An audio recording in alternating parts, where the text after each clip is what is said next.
ปลีกตัวออกได้แล้วก็สิบ่ยากกันเสียสละนั่นอันนี้มันกำจัดปัดเป่าอุปสรรค2ประการนี่บ่ได้ จังเสียสละบ่ได้เนาะคนที่มีความเอื้อเฟื้อเผื่อแผ่กับลูกกับหลานกับบ้านกับเมืองได้ก็ย้อนมีความเสียสละคนที่มีความเสียสละได้ก็เพราะเป็นคนที่บ่ถือโตเป็นคนบ่เห็นแก่โตมันบ่เห็นแก่โตบ่ถือโตแล้วมันก็เสียสละให้เก็บความเอื้อเฟื้อเผื่อแผ่น้ำลูกน้ำหลานน้ำบ้านน้ำเมืองกันได้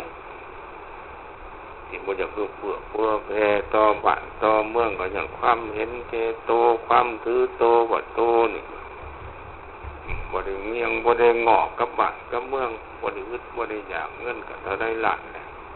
นั่นแหละทั้งที่ความเป็นจริงนั่นเด้อทุกคนสิอาศัยกันได้บ่แม่นว่าเฮาคนเดียวอยู่โดดเดียวเปลี่ยวพ้อยมันบ่ได้ดอกเจ้าไปค้าไปขายก็ขายให้เป็นต้นขายให้บ้านขายให้เมืองเจ้าบ่ขายให้คนน่ะเจ้าก็บ่มีดอกเอาเชิญเบิ่งไปอยู่เป็นหมู่กวางหมู่ฟ้านหมู่มังหมู่โป่งอยู่น้ำโขกจ้างก็บ่ได้ขายเนาะที่จะขายก็ย้อนว่าอาศัยคนนั่นแหละจังว่าสิไปถือโตหลายปวดองค์ทะนุ่งโตหลายตัวนี้เราจะกำจัดปัดเป่าความเห็นแก่โตความปวดองค์ทะนุ่งโตความถือเนื้อถือโตนี่เฮ็ดได้ดีบัดนี้เนาะใครคิดคือเว้านั่นแล้วคันบ่คิดก็คือเว้าคันบ่คิดมันก็เสียสละบ่ได้ความเห็นแก่โตบ่ได้คิดอะไรคิดว่าเฮาอยู่น้ำบ้านอยู่น้ำเมืองเด้อ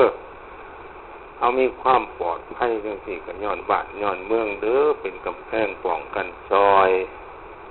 เฮามีข้าวมีของมีเงินมีทองจังซี่ก็ย้อนบ้านเมืองเด้อมาอุดหนุนเขามาซื้อให้ก็จังได้เงินนำเขาเพิ่นเขาบ่มาซื้อให้ก็ได้สินี้คิดว่าต่างคนต่างอาศัยซึ่งกันและกันนั่นแหละเวลาบ้านเมืองอย่าอาศัยเฮาก็เสียสละแด่เอาคัดจอดฮ้อนลงให้มันเห็นกันอย่างจะแจ้งว่าปัจจัยสร้างความสามัคคี คือความฮักความเคารพนับถือความไว้เนื้อเชื่อใจแต่ว่าความฮักก็ดีความนับถือก็ดีความเคารพก็ดีความไว้วางใจความไว้เนื้อเชื่อใจก็ดีมันมาจากไสมาจากการเสียสละอันนี้การเสียสละนะครับ มันก็มีความนับถือกันความหักกันความแพงกันอันนี้อยากได้แต่ความสามัคคีอยากได้ความสามัคคีกันได้ความสามัคคีแล้วโอ้ยสบายเพราะว่าได้เว้ากันอยู่ครับบ่จักแนวสร้างความสามัคคีมันก็บ่ได้แล้วโดยเฉพาะผู้นำแต่ละบ้านผู้เฒ่าผู้แก่ผู้เป็นพ่อเป็นแม่หัวจักรักแรงในการนำพาการสร้างการสร้างการพัฒนาบ้านช่องปองไข่นี่เฒ่าแก่แนวโฮมอำนาจการปกครองต่อใจใส่เลยในการเสียสละการบ่มีการเสียสละบอกลูกบ้านหลานเมืองมันก็บ่ได้แล้วยากแล้วเขาก็บ่อยากเฮ็ดนำหั่นแล้วของตู่บ่มีแนวดึงดูดบ่มีแนวจองบ่มีแนวดึงให้เขามามันก็บ่ได้เด้ต้องให้เขาเคารพต้องให้เขานับถือต้องให้เขายำเขาญาติเห็นได้เขาสิยำเขาสิญาติเห็นได้เขาสิเคารพนับถือเฮ็ดคือเว้ามาหั่นแหละให้มีการเสียสละแน่มีทุกข์มียากมีอึดมีอยากก็ไปเลื่อมล้ำเขาคำค่อยเขาเนี่ยแหละในข้าวที่ประชาชนจำเป็นลูกบ้านล้านเมืองมีข้าวจำเป็นนะเขามีความเอื้อเฟื้อต่อเขาเนี่ยใดความจำเป็นในชีวิตของคนเฮาแต่ละคนน่ะมันมีอยู่3 ย่ามที่ถือว่าจำเป็นอีหลีนะ ย่ามหนึ่งน่ะแม่นย่ามหยัง ย่ามจุย่ามจนสองเลยย่ามเจ็บย่ามไข้สามย่ามจากไปบ่กลับคือย่ามล้มย่ามตายสามย่ามถือว่ามีความจำเป็นในชีวิตของแต่ละคนแต่ละคนนะฉะนั้นควรเอาใจใส่กันมีครอบครัวได้ประสบเขาต้องเป็นเลื่อมลำคำค้อยถามทุกถามยากผู้เฒ่าผู้แก่แนวโฮมบ่ศิลวัตรบ่พ่อบ้านของมันไปเลยแล้วเสียสละเนี่ยและความหยุ่งความยากตัวเสียสละเวลาไปลืมลำคำค้อยเขาเนี้ยยามเขาจุยามเขาจนเนี่ยเคยถามเขาอยู่บ่ว่าเป็นอะไรมุตโตปีนี่เขาที่พ่อหอดอยู่บ่เขาทงไห้เขาทงหน้าอันนี้จะขอว่าเป็นตัวอย่างให้ฟังตะกี้อยู่ในบ้านญาติทานตาแสงเนียมสื่อเราเป็นตาแสงแต่ทำไมพลังปกครองพุ่นละคนนับถือเล่าเท่าไรคนยำคนญาติเล่าเป็นยังคนจะนับถือเรามีความเอื้อเฟื้อน้ำลูกน้ำหลานน้ำบ้านน้ำเมืองถึงเราดูลงเห็ดหน้าปีนี่เราต้องสำรวจเบิ่งครอบครัวลูกหลานที่ก็ลอกเคาะใหม่มาแล้วเราถามเป็นอะไรสูงเพื่อนได้ขาดเขากินเพื่อนได้อันที่บอกกลุ่มเขาทงไห้เขาทงหน้ามีจะขอบมีจะขั้วหรอเขาก็รายงานและลูกบ้านลานเมืองมันก็บ่มีรายบันไดดอกเงินแต่แสงปีนี่กสิขาดวังเก่าเพื่อน10เพื่อนนี่แล้วเบิ่งกันได้เลยเบิ่งกันได้เราไปปัดไปติดกันได้เลยลูกในบ้านลานในเฮือนเฮาป้าให้ลูกให้หลานหักกระดอนค้อนกระตาไปหาคว้าขอบ้านนั้นมันก็เสียเปรียบได้เอาเบิ่งกันเด้อเขากู้ก็ให้เขากู้เขายืมกันเขายืมเขารับเขานั่งคอยกันเลยแล้วผู้มีเบิ่งแย่งกันได้เราเป็นประจำเราเห็นเป็นกิจวัตรของเราแต่ละปีเราต้องสำรวจแนวนั้นหรอกนะอันนั้นเราจะว่าผู้นำมีความเป็นห่วงเป็นใยต่อลูกบ้านลานเมืองขันย่ำเจ็บย่ำไข้ขันได้ยินข่าวหึง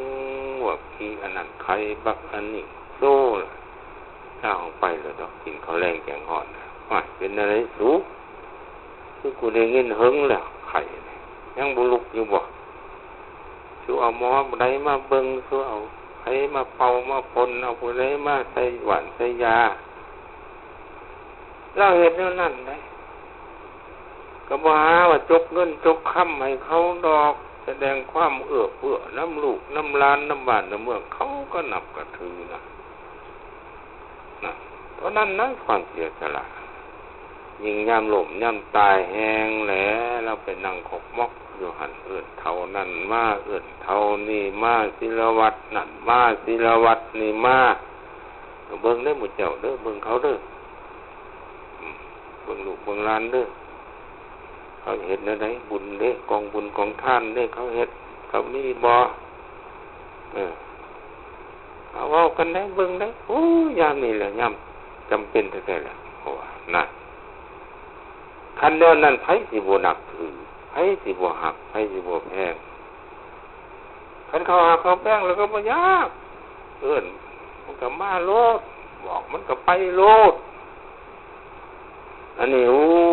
อย่างไรแต่เขาสามัคคีโตผัดขี้ข้านไปสามัคคีเขาพ่อบ้านก็ขี้ข้านไปสามัคคีน้ำเขาย่ำเขาเจ็บย่ำเขาไข้ย่ำเขาทุกข์ย่ำเขายากย่ำเขาลำบากกากรรมกันพูดพ่อบ้านคือเห็นมาโอ้ยเรานอนหน้าคุณได้ตาบูจักว่าบักนันตายนี่ตายของเราบ่มานั่น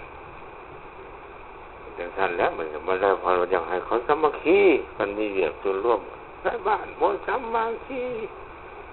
โตผลบ่สามัคคีกับเขามันก็ยากแล้วนั่นย่ามจุย่ามจนก็ย่ามนึงเขาขาดแรงแกงขาดบ่อย มีเฒ่ามีแก่มีพ่อมีแม่ผู้ใดเด้มาเพื่อนำเขาดูเฮ็ดจังได๋กินหาจังได๋กินอันเฮ็ดได้ถึงทองหรือมีเงินมีคำกับป้อนซอยเขานี่แฮงดีแล้วอันนี้บ่ถ้ามีนำขอซื้อก็บ่ขายขอได้ก็บ่ให้ซำน่ะแต่เฮ็ดให้เขาสิฮักเฮ็ดให้เขาสินับถือคันเขาบ่ฮักเขาบ่นับถือเขาก็บ่ฟังถ้อยหอยความยามเจ็บยามไข้คือกันแล้วก็ถือว่าเป็นยามจำเป็นในชีวิตแต่ละครอบครัวเจ็บไข้นักหนาสาโหดมีป่ามีลุงไปเลื่อมลำคำค่อยบ่มือเสามือแรงมีอ้ายมีน้องมีพ่อมีแม่มา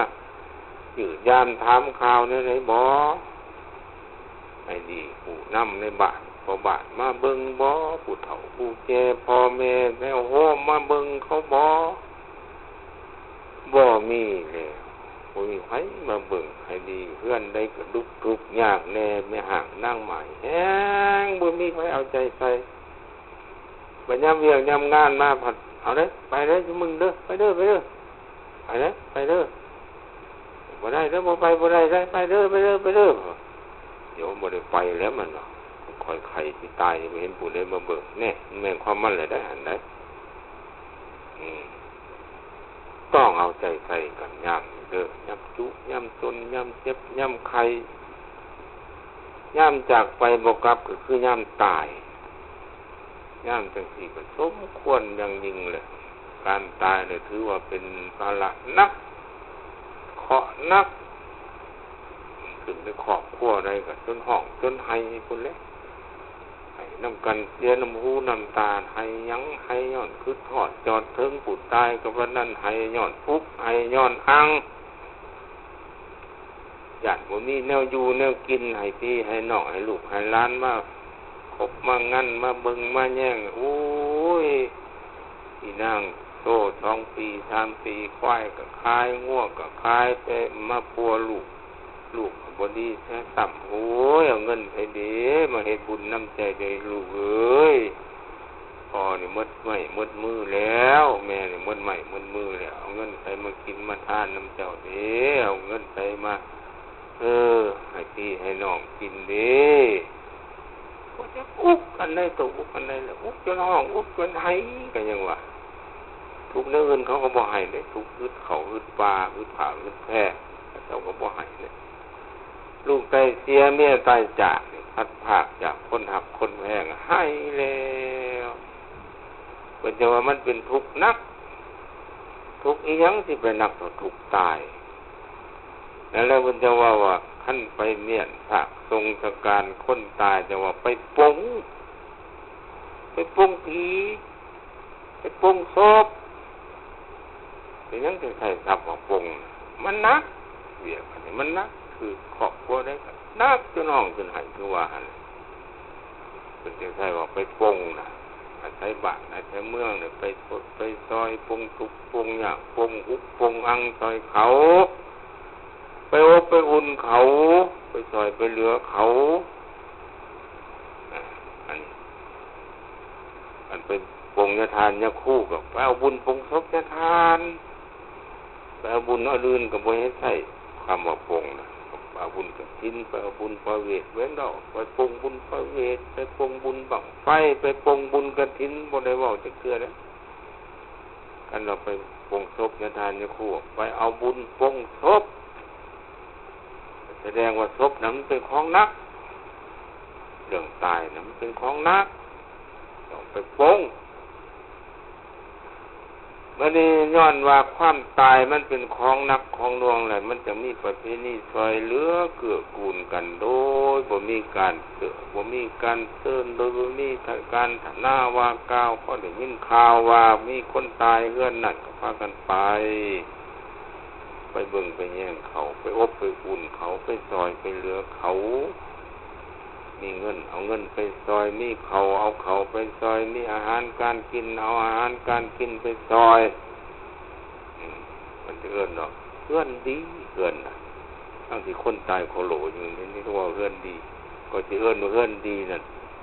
มื้อนี้คนที่มาด้วยจิตใจอันเมตตากรุณาสงสารเขาเป็นคนดีหมดคนที่มาน่ะมาด้วยความอิดูเขาความสงสารเขา ผู้ตายเฮ็ดให้คนบนบ้านเป็นคนหูผู้ดีมื้อนี้มาเบิ่งมาแย่งมาซอยมาเลือมาเกือมากูลเขามันจะเอิ้นว่าไปเฮือนดีไปเฮือนดีหั่นนะเอาเนี่ยได้ก็ตามย่านจังซี่นะให้พากันเอาใจใส่กันบ้านเมืองสิเห็นอกเห็นใจเห็นในข้าวนี่ละเห็นใจว่าโอ้ยเฒ่าแก่บ้านเมืองอ้ายน้องลูกหลานเอาใจใส่เฮาเนาะอีดูเฮาเนาะก็สิเห็นกันในนี้ละบ่ทุกข์บ่ยากบ่เจ็บบ่ไข้บ่ล้มบ่ตายนี่แหละท่านผู้ใดบ่เพื่อแผ่นำกันในตอนนี้ก็สิเห็นกันในนี้ละว่าเป็นคนใจจืดใจจางใจดำอำมหิตก็สิเห็นในนี้ละใจกว้างใจขวางใจดูกูหน้าก็สิเห็นในกันในนี้ละระยะจังซี่น่ะควรเอาใจใส่เลยควรเสียสละให้มันสู่ผู้เฒ่าผู้แก่พ่อแม่อัญญาเจ้านายเขาขอโทษขออภัยน้ำลายอยากให้เป็นประชาชนเนี่ยสามัคคีมันตัวเองผมบ่จักสามัคคีเขาเราเรื่องลมเรื่องตายนี่คือกันนั่นแหละคันบ่มีแนวกินก็บ่จักไปแน่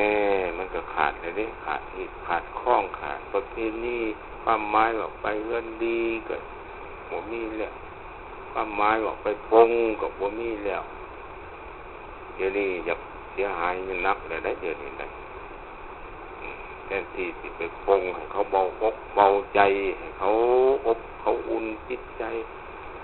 ไปติดนี่ไปติงคมเหงกินเหล้าคมเหงกินลาบกินก้อยไปแล้วด้วยโอกาสงานเวลาคมเหงคนตายแล้วได้บัดนี้ได้จะเป็นอะไรได้ส่วนหลายอันนี้คนตายถามข่าวหาหลุดตัวถามข่าวหาแนวคิดเฮ้ยเขาขายังงุ้ยแสดงว่าคันเขาบ่ขายังเลยบ่ไปนะบ้านนั้นเพิ่นยังได้ความฮักยังได้ความแพงยังได้ความเคารพนับถือจากลูกจากหลานจากบ้านจากเมืองมันเป็นคนใจจืดใจจางใจดำอำมหิตใจเห็นแก่ตัวจังซี่ละยากแล้วสร้างความสามัคคีออกไม่ออกยังได้ความสามัคคีเนี่ยมีแต่เสียสละคือว่านั่นแหละเสียสละประโยชน์ส่วนตัวเสียสละเวลาของตัวเสียสละความสุขของตัวเวลาบ้านเมืองเหียบห้องต้องการเหือแห้งอันใหญ่อันหลวงสังกไปเว้นที่แต่ว่าในกรณีลูกบ่ได้ไปบ่เป็นเจ็บไข้ได้โรคบ่เจ็บบ่ไข้บ่เป็นหยังนี่ไปหนาเฮ้ยบ่ตายดอกเวลามื้อนึงน่ะไปเฮ็ดส่วนร่วมบ่พอให้ทุกข์ให้ยากย้อนเวลาเฮ็ดเวียกส่วนโตมันก็ปีนึงจักเท่าใดเดือนเลยเด้เวลาส่วนร่วมเฮ็ดห้องน้ำละมือก็บ่ได้บ่เป็นแล้วก็แล้วว่าอยากให้ความสามัคคีเกิดมันบ่สามัคคีกันนะเพราะว่าสามัคคีบ่ได้แล้วคันบ่พากันเสียสละทุกคนบ่พากันเสียสละแล้วมันก็สร้างบ่ขึ้นแล้วความสามัคคีนะโดยเฉพาะเราผู้นำเด้อผู้นำแต่ละบ้านเป็นเฒ่าเป็นแก่เป็นพ่อเป็นแม่เป็นปกครองในหูจักเลยนะเสียสละนี่นะเสียสละเงินคำกำแก้วก็เสียสละความคิดความอ่านไปแนะนำคำสอนเขาไปตุกไปเตือนเขาไปนำไปพาเขาเฮ็ดมันจังไดเป็นลูกบ้านบ่สามัคคีของบ้านกันได้ตัวเองเราบ่ได้มักสามัคคีเขามันบอกเวียกบอกงานก็สั่งการแล้วก็ไปของบ้านไปทั้งไม้เลยดิทันทีที่มาติดตามเบิ่งเวียกเบิ่งงานเขาเฮ็ดหรือบ่เฮ็ดบ่ได้กดซ่ากันนะมาแล้วบ่สามัคคีไอ้บ้านอันนี้บ่สามัคคีจักเพิ่นติไผ ทั้งที่ตัวเองก็บ่ได้สามัคคีเขาก็ควรตีได้ไหมตีตัวเองกูก็บ่สามัคคีเขาดิบ่ได้คิดให้เสียสละนี่แหละตัวสำคัญมันเด้ออยากได้ความสามัคคีให้รู้จักเสียสละอยากเสียสละได้ต้องกำจัดปัดเป่าความเห็นแก่ตัวความถือตัวอันเฮากำจัดปัดเป่าหรือว่าชำระสะละความเห็นแก่ตัวลงได้ความถือตัวลงได้ความเสียสละมันก็เกิดมันก็เกิดมันเสียสละได้เจ้าก็เสียสละคอยก็เสียสละโดยเฉพาะเสียสละในลมเวลาของตัวนะมันก็เกิดความสามัคคีนะเอานิทานที่แจงแสดงหลักการในการสร้างความสามัคคีมานี่จะเห็นว่ายืดยาวเข้าไกลพอสมควรทุกคนสนใจฟังเลยสนใจนำไปประพฤติปฏิบัติการสร้างความสามัคคีเฮาก็สิเกิดดอกออกผลดังความหมั่นปรารถนาถึงบ่ได้หลายก็ได้น้อยอันนี้ส่วนลงรายเลยบ่อยากได้แล้วความสามัคคีบ้านใดก็จมให้ญาติทานฟังทานเกษตรน้ำมันนอกมันนะโอ้ยอยากให้ญาติทานแน่เป็นบอกให้แน่ไปเทศให้แน่ทางบ้านนั้นมันบ่สามัคคีกันนะไปเทศให้แล้วก็บ่เอากับมันก็บ่เกิดแล้วความสามัคคีทานเทศแนะนำคำสอนให้เฮ็ดจังซั่นเด้อมันจะสามัคคีก็ฟังเฮ็ดมันก็จังได้มาผลนะเกิดจากการฟังเทศฟังไปแล้วเมื่อก็คือเก่าบางบ้านเนี่ยฮอดล่มหายตายเป็นบ่อยากเพื่อกันนะปาดไปขอบไปขั้วเนี่ยเบิ่งกันถูกล้านกันใส่คิดแทกกันนะมาเบิ่งมาแย่งกันผู้อื่นคือเด้อไปกันพวกคิดแลคิดวิสัยมนุษย์มนาเฮามนุษย์มนาเฮามันต้องมีความสงสารกันความเอ็นดูกันความช่วยเหลือเกื้อกูลกันนั่นแหละโดยเฉพาะในย่ามทั้ง3คือดังกล่าวย่ำทุกข์ย่ำจนย่ำเจ็บย่ำไข้ย่ำล้มย่ำตายนี่ย่านดูได้เมื่อเคยเลยเด้อให้เบิ่งกันแท้ๆได้อันนี้บ่นี้ละมันสิเป็นปัจจัยหนึ่งเฮ็ดคนเห็นอกเห็นใจกันเฮ็ดคนอยากช่วยอยากเหลือกันงานจังซี่ด้วยโอกาสญาติเวลาเอาญาติเอาความเคารพนำประชาชนญาติเอาความนับถือนำประชาชนไปญาติในญาติในงานทั้ง3เนี่ยญาติเขาอึดเขาอยากญาติเขาทุกข์เขาอยากญาติเขาเจ็บเขาขัดญาติเขาตกเขาตายเนี่ยมันไปญาติเอาเป็นจังได๋ความเคารพนำเขานับถืออย่างเขายำยังให้เขาญาติอย่างให้เขาเกรงเขากลัวนี่ญาติเอาหนึ่งงานจังซี่มันเป็นงานที่โอกาสดีแล้วธรรมญาติเอาในงานนี้ญาติเอาความเห็นใจญาติเอาความเคารพญาติเอาความนับถือมีงานมีคิดมีการไปเพื่อให้เขาคันไปที่ใดคนเชื่อสละเป็นนั่นแหละมีใครคนสละไปเพื่อให้ตัวเงินไปเพื่อเอาส่วนเราหลายคนเอาเนี่ยไปเพื่อเอามันไปเพื่อเอาเนี่ยบ่เป็นที่ปรารถนาของสังคมแทนที่เขาสินับสิถือเขาตั้งสักไปเพื่อเอาไปได้ไปเพื่อเอาคันบ่มีแนวเอาก็บ่ไปคือว่ามาคนตายก็เขาบ่ขางัวขาควายก็บ่ไปอันนี้แสดงว่าไปเพื่อเอาแนวเดียวเจ้าไปดูกูหน้าเขาไปแบบคอยแจงนักให้มันเป็นเบาไปอบไปอุ่นคือย่ำดกย่ำตายไปอบไปอุ่นแทนที่สิอบสิอุ่นอยู่คือมันเลยกลายอบกลายอุ่นแล้วมันบ่แม่นไปอบไปอุ่นแล้วถูกหมดไหม กายอุ่นมันห่อเป็นที่เปื่อยเจ้าทุกเจ้าหยาเจ้าพ่อเจ้าแม่น้อยถามเอาเราน้อยถามเอาข้าเขาน้อยถามเอาสิน้อยถามเอาใครนั่นก็จะมันไปเอามันไม่ไปให้ใครจะได้ความเคารพความนับถือข้ากันไปให้เด้อความภพบุญเขาภพจิตปัญญาเขาให้เพื่อให้แห้งเขามีเงินมีคำก็ให้ทำให้เกิดมีเงินมีคำก็ให้ทั่วนั่นแหละความภพความบุญเขามันต้องดีเลยเอาบอกมันจะสมควรเจอเวลาการเขาดูดีเขาจะเตรียมขอเตรียมคิดใจว่าธรรมเทศนาที่แม่ทำได้แสดงว่าที่เรื่องการสร้างความสมัคร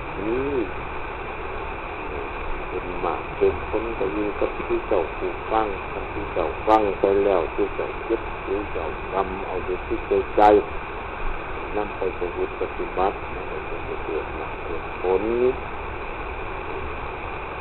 เอาสมควรเจอเวลาขอดุจที่ว่าจะเกิดในที่สุดนี้ก็ขออวยพรให้ผู้ฟังทุกคนจงดีมีสุขหายทุกข์หายโศกหายโรคหายไข้อายุมันขวัญยืนการกุ้งรุ่งเรืองในชีวิตการกุ้งรุ่งเรืองในการปฏิบัติศีลปฏิบัติธรรมโดยเฉพาะการสร้างความสงบที่มันรุ่งเรืองเรืองต่อไป